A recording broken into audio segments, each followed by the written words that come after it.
O poder tem um cheiro curioso. Às vezes cheira a promessa, outras vezes a medo. E quando a promessa encontra o medo, nasce o terreno fértil para um tipo peculiar de vendedor, o salvador autoritário. A história adora repetir seus erros, e, curiosamente, a humanidade parece adorar assistir ao mesmo show de horrores em looping. De tempos em tempos, surge alguém prometendo salvar o país, restaurar a moral ou proteger o povo do mal. E o povo, cansado, com medo e desesperado, acredita. Nesse vídeo você vai saber como 6 homens usaram o caos, o carisma e a manipulação psicológica para transformar esperança em controle.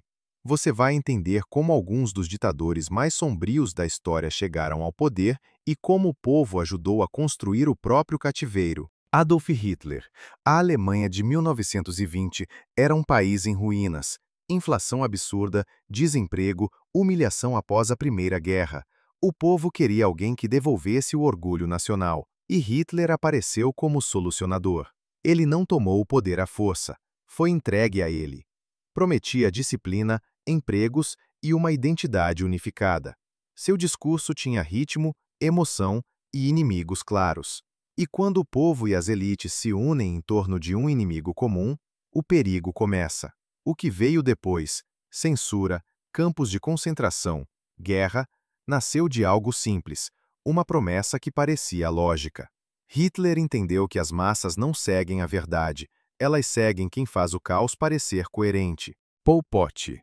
Na Ásia, outro homem se preparava para testar até onde a utopia pode se tornar um pesadelo. Pol Pot acreditava estar purificando o Camboja.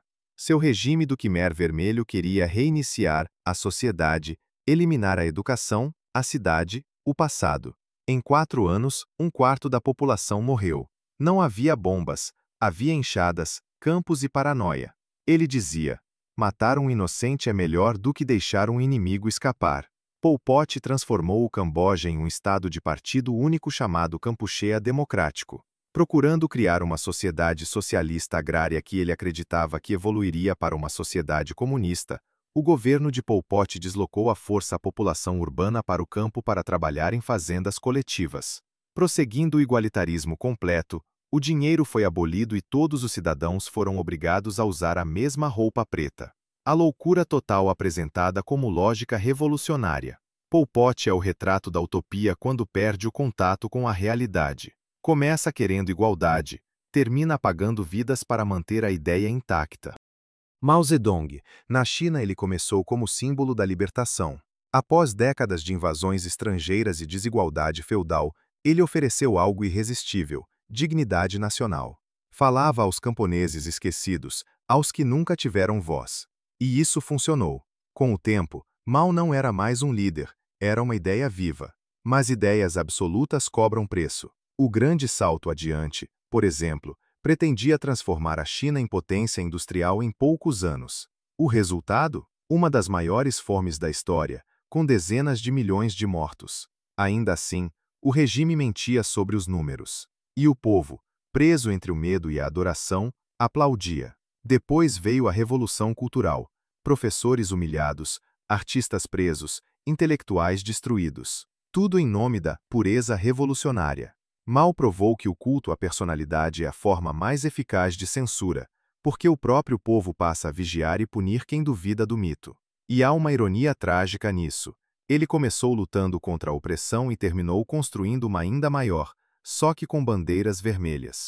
Benito Mussolini, o primeiro dos ditadores modernos, foi o arquiteto da teatralidade política. Antes de Hitler, antes de Stalin, ele já entendia o poder das imagens. Marchas, uniformes, slogans, tudo calculado para parecer inevitável. A Itália, derrotada e humilhada após a Primeira Guerra, queria ordem, e ele ofereceu isso, embrulhado em orgulho nacional e estética militar. Chamava a democracia de fraqueza e prometia ação. Seu regime trouxe censura, repressão e guerra, mas por quase 2 décadas, grande parte do povo o viu como herói. Porque o fascismo não se impõe, ele se encena. E o público, encantado com o espetáculo, esquece que o ingresso custa liberdade. Fidel Castro começou do outro lado do espelho, revolucionário, estudante, guerrilheiro, prometendo libertar Cuba de uma ditadura corrupta. No início, o sonho parecia justo: reforma agrária, educação, igualdade. Mas quando o poder se consolida demais, a revolução se transforma em religião. Castro controlou a imprensa, silenciou opositores e transformou o debate em tabu. Ainda assim, era amado. E aqui mora o paradoxo. Quanto mais carismático o líder, mais difícil é perceber quando ele passa de símbolo a censor. Fidel não chegou pelo medo, mas pela esperança, e a esperança é o combustível mais inflamável que existe.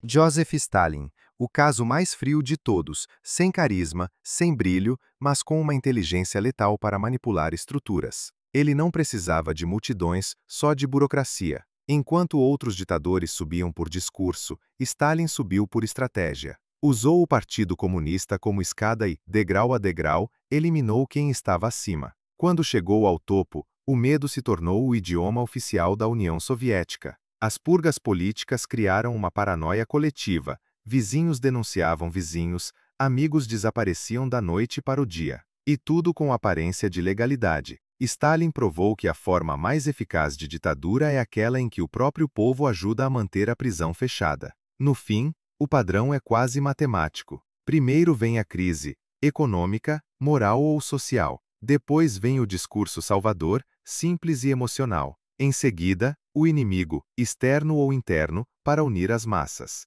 Então a centralização, a censura, o medo. E quando percebemos, já é tarde. A sociedade acostumou-se com o abuso e chama o controle de proteção.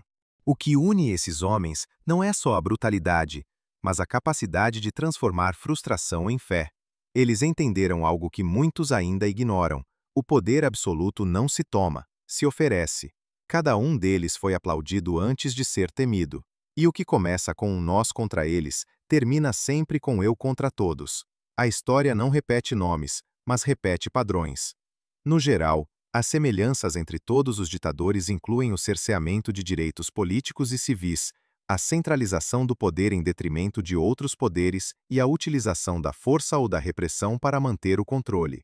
Sempre haverá crises, promessas e salvadores prontos para consertar tudo. Mas agora você sabe o segredo. Ninguém conserta o mundo concentrando o poder nas próprias mãos. Então me diga, você reconheceria um ditador antes que fosse tarde?